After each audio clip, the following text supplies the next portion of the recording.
This slide deck provides a brief review of concepts from geometry and trigonometry that physicists routinely use.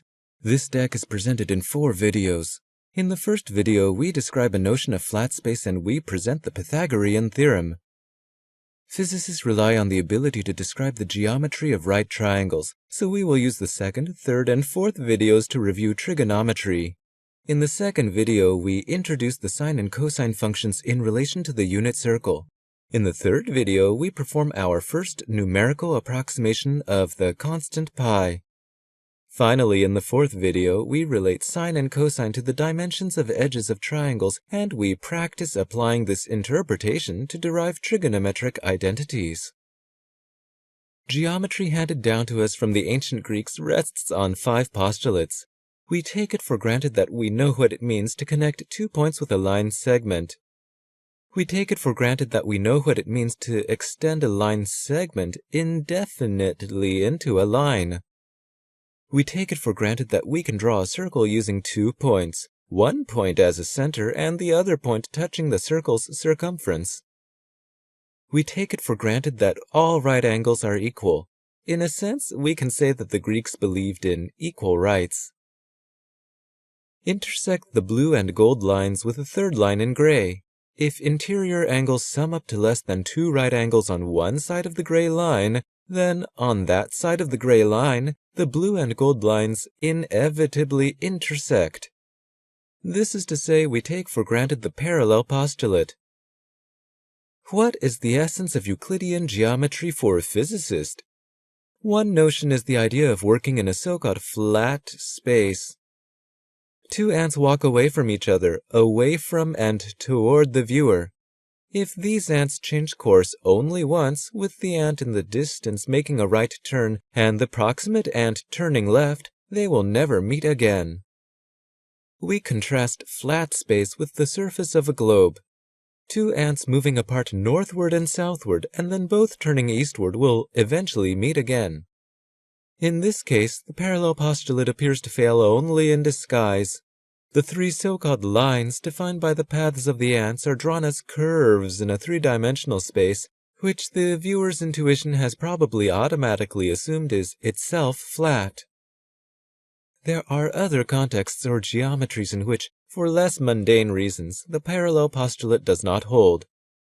In these geometries, the collection of geographic locations that make up our world of exploration cannot be completely represented as a wrinkled or curved blanket sitting in a higher dimensional flat space. Now that we have introduced a notion of flat space, we describe one of its most famous characteristics.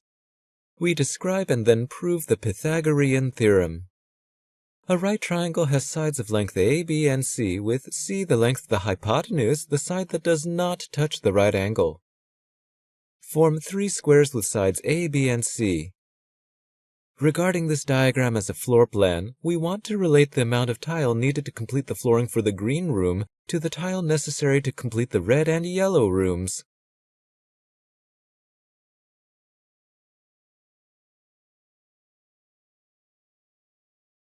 The wider a room is in the horizontal direction, the more columns of tiles it requires, and the taller a room is in the vertical direction, the more rows of tiles that must be laid down. The number of unit square tiles in each square room is A squared, B squared, and C squared. The number of tiles in the green room equals the sum of the numbers of tiles in the red and yellow rooms. We want to demonstrate that A squared plus B squared equals C squared. This is the Pythagorean theorem. Arrange 4 copies of our right triangle so that their legs align as illustrated. Each leg of length A is in contact with a leg of length B, which means that the vacant square or so-called donut hole has sides of length A minus B. The area of the purple donut hole is therefore A minus B quantity squared. The area of a right triangle is half the product of the lengths of the 2 legs, so each blue triangle has area AB over 2. Green highlighting indicates the combined area of the 4 blue triangles and the 1 purple square donut hole. Together, this is A minus B quantity squared for the donut hole plus 4 copies of AB over 2 for the triangles. Since this area is also the area of the green square with edges of length c, this sum is equal to c squared. The term a minus b quantity squared can be expanded or FOILed, as some people like to say, into a squared minus 2ab plus b squared, and the 4ab over 2 turns into 2ab. Cancel the minus and plus 2ab, and we get a squared plus b squared equals c squared. The sum of the squares of the lengths of the legs of a right triangle equals the square of the length of the hypotenuse, as we sought to show. The length of the hypotenuse is the square root of the sum of the squares of the lengths of the legs. In this video, we have illustrated a notion of flat space and walked through the Pythagorean theorem.